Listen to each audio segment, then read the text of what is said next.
So today we will be focusing on the code of life. DNA, the code of life. If you are new to this channel, please subscribe, share, comment, and don't forget to like and hit the notification bell so every time I drop, you get notified. So without further ado, let's get into it.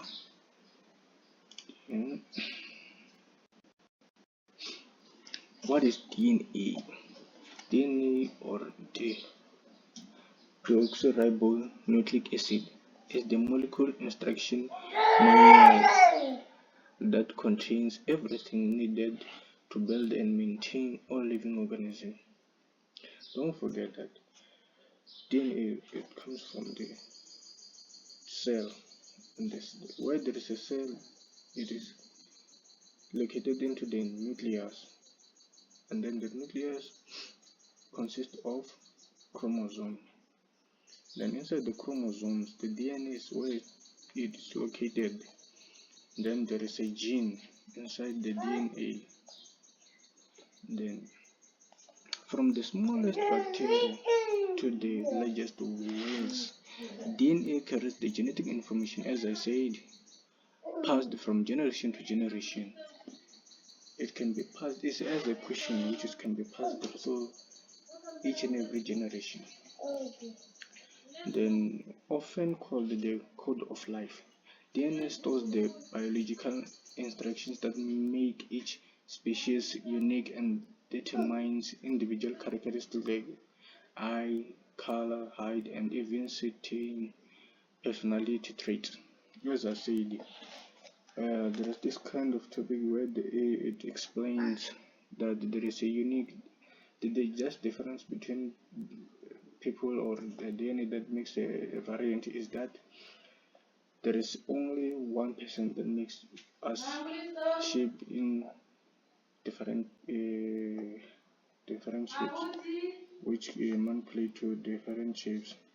Then most DNA are found in nucleus, as I said. Then some of the DNAs are found in the mitochondrion, which is called as it is empty DNA, and in the chloroplast. Inside the nucleus, there are chromosomes, as I've spoken about it. The protein called histones coils around the DNA. This DNA, there is a gene. Gene is small portion of DNA that codes for a particular characteristics, traits. Then the extractions of DNA. The instruction of the extra nuclear DNA. This is a DNA that is found outside the nucleus. Some DNAs are found in the mitochondria, empty DNA, and the chloroplast. Mitochondrion is passed by a female to a offspring, which says that maternity or a female gender can pass the portion from generation to generation. Even as it says for offspring, it means a child or a children. This portion can be passed to offsprings, as it is mitochondria. Empty DNA is used to trace a genetic relationship over a very long period of time.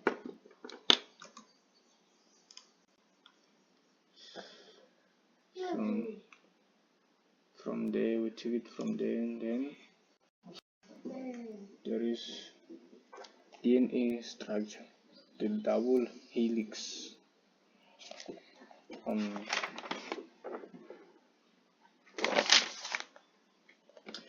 DNA forms a twisted ladder called a double helix, first discovered by Watson and Crick in 1953. This elegant structure allows DNA to be tightly packed yet easily accessed. Building blocks. Each rung is made of nucleotides containing three components: a phosphate group, deoxyribose, sugar, and a nitrogenous base. Then here we can say DNA is made up of two strands and double helix, as it says. Double helix form a spiral ladder. We can call it a spiral ladder. Then we call it twisted ladder. DNA is made up of monomers or building blocks called the nucleotides. Nucleotides are made up of three parts: deoxyribose, the sugar is known as the sugar, a phosphate molecule, nitrogenous base. We can match those nitrogenous bases as ATGC. Most don't forget that A and T they pair, G and C they pair, adenine, thymine they pair, G and C, guanine and cytosine they also pair together. Then a base pairs rules, as I said, four bases form the genetic alphabet. A as adenine, thymine, cytosine, and guanine. As always I said, A matches to C. No, this here I made a mistake. G it matches to C. T A it matches to A matches to T. There's a little mistake here. Don't forget, this is the structure of DNA on the left side. This we call it a weak hydrogen bond, whereby the process called let me see, the process called replication. It occurs as the DNA replicates from each other. I will talk about that. Then go by here. Chromosomes and the genome organize the genetic information. DNA doesn't float freely in cells. It's carefully organized into 23 pairs of chromosomes within the nucleus of human cells. This compact packaging allows approximately 6 feet of DNA to fit into a microscopic space. The complete set of chromosomes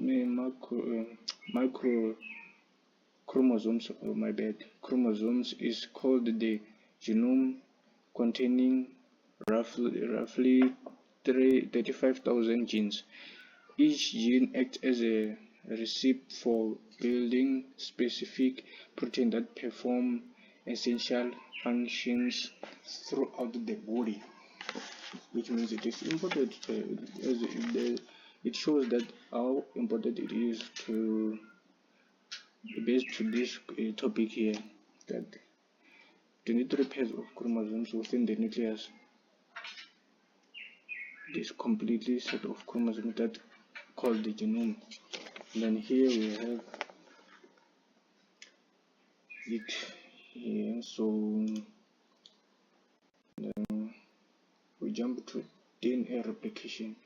Mine here, as we taught in grade 12, it says, this I was taught by the specialized teacher for life science called Mr. Mavunda. Then here we have the process or DNA replication.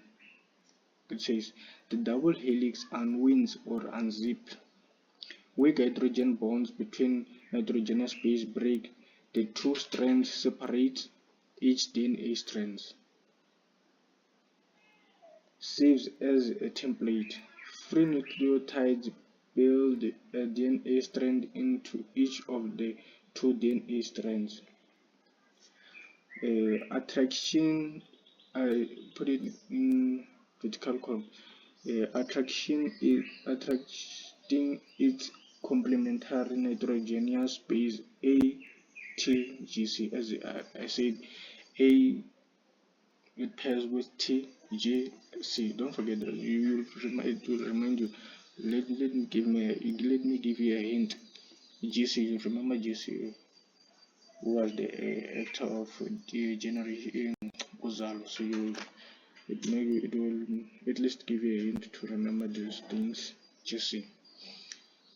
Adenine, thymine, guanine, and cytosine. So it is a hint that I was given. And then here, this is the last point of the DNA replication. This results in two identical DNA molecule with one original and a new strand. But here, I haven't organized it as it looks on this scripture maybe script. Yeah, maybe you can at least sorry, you can at least combine these sentences or these points, and then you put it into a better way, because it is seems complicated as on the screen. So here we have why DNA replication matters, but it is not usually essential, but we can make it like this. Why DNA replication matters. Genetic continuity. Every new cell must receive the exact same genetic information as the parent cell. Without accurate replication, cells will lose critical instructions needed for survival and function, which means the genetic continuity it is more significant so that it can work functionally in a accurate way as it should be. Growth and repair. DNA replication is important or essential for growth during development, which fosters the healing damaged tissues and replacing cells that naturally die off throughout the life. Enzyme. We know enzyme comes from the protein, and enzymes are the building blocks of protein.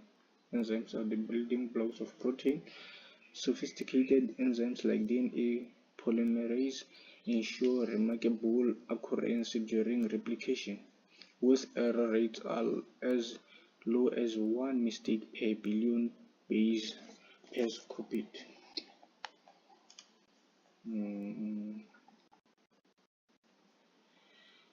Here we have mutation. We have mutation here with me.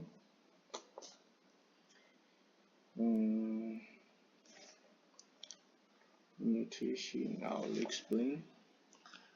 Despite sophisticated proofreading mechanisms, sometimes errors slip through during DNA replication. These changes to the genetic code are called mutations. Types of mutation: it can be substitutions, one base is swapped for another. The complicated matching of the substitution during substitution. Maybe a adenine can be swapped with guanine as it is not corresponding to each other. And then insertions, extra bases are added to the sequence. The additional bases during the process of replication, which can cause into mutation. Deletion bases are removed from the sequence. It might be the nitrogenous bases might be lost or not being packaged into the as it should be, or as it matches to itself, which means as it is. For instance, for A and T, as they are matching, so there might be the error there. There might be the error, the missing of adenine or thymine. So I'm sure it is understandable, and this I gave the clarity. Correction and impact. Most mutations are caught and corrected by the cellular repair enzymes, as we wrote about. We read about, the enzymes are the building blocks of proteins, which it can be the one repairing the cells, the cellular repair enzymes, which can correct during mutation, as we spoke. Mm, but some persist. While mutation can cause disease like cancer or a genetic disorder, they also drive genetic diversity. Diversity means the variant or the difference, and evolution. The evolution is a change over time, giving access to species to adapt over time. This is the importance of correction and the impact of mutation. And then we have DNA profiling and its uses. The purpose of DNA profiling, it identifies the criminals, to identify dead bodies that was beyond recognition, to identify lost relatives, to identify paternity. It can be traced for the person who raped or did something or stolen something. It can be used to get the specific person who did the crime. Then we have the paternity testing, establishing biological relationship between parents and the children. Even the specific father can be traced, or a biological mother or a biological father. It can be used to get, as it is known as, it is called in DNA. Yeah, they will call it DNA test. So the process goes through the everything we spoken about. There is yeah, let me then so for the extraction of DNA at home. This is one of the kind of the experiment which you could be given around March, April. There it is around 60, I'm not mistaken, maybe over 60 marks. You can utilize this information with me here on the screen. Seems like we're wrapping up. Yeah, this is the last topic. The future of science, and this thing is not needed. It is not necessary for the grade 12 students or candidates. Without further ado, this is the last topic we should utilize, or we could spoke about. I hope you found it useful as it can be. So I could wish that you would like to share this topic to another learner who is struggling to understand this topic, as it is a DNA is for the paper 2. Hopefully it is useful. Don't forget to like, share, subscribe, and comment down below, so the next time you could know what kind of topic is needed, or the clarity of something that I haven't explained it so clear. Thank you for your support.